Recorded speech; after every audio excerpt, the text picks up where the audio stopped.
తమిళనాడులోని కూడంకుళం అణు విద్యుత్ ప్రాజెక్ట్ కేకేఎన్పీపీలో డేటా లీక్ జరిగిందన్న వార్తలు కలకలం రేపుతున్నాయి. ఓ ర్యాన్సమ్వేర్ హ్యాకర్ గ్రూప్ సర్వర్లోని ఫైళ్లను యాక్సెస్ చేసినట్టు వార్తలు రావడంతో భద్రతపై ఆందోళనలు వ్యక్తమయ్యాయి. అయితే డేటా లీక్ వార్తల్ని nuclear power corporation of India NPCIL ఖండించింది. ప్రాజెక్టుకు సంబంధించిన అత్యంత సున్నితమైన సమాచారం ఏదీ లీక్ కాలేదని స్పష్టం చేసింది.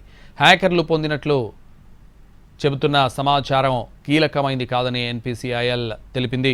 Conventional balance of plant common service ఫెసిలిటీస్కి సంబంధించిన సమాచారం అని వివరించింది.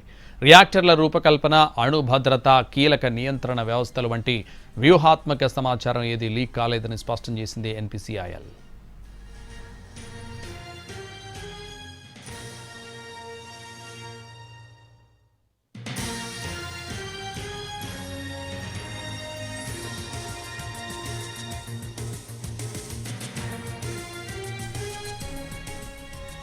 తమిళనాడులోని కూడంకుళం అణు విద్యుత్ ప్రాజెక్టు కేకేఎన్పీపీలో డేటా లీక్ జరిగిందన్న వార్తలు కలకలం రేపుతున్నాయి. ఓ ర్యాన్సమ్వేర్ హ్యాకర్ గ్రూప్ సర్వర్లోని ఫైళ్లను యాక్సెస్ చేసినట్టు వార్తలు రావడంతో భద్రతపై ఆందోళనలు వ్యక్తమయ్యాయి.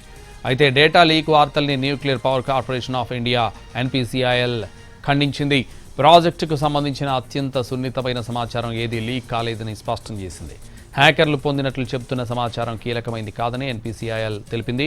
Conventional balance of plant common service ఫెసిలిటీస్కు సంబంధించిన సమాచారం అని వివరించింది. రియాక్టర్ల రూపకల్పన, అణు భద్రత, కీలక నియంత్రణ వ్యవస్థలు వంటి వ్యూహాత్మక సమాచారం ఏదీ లీక్ కాలేదని స్పష్టం చేసింది.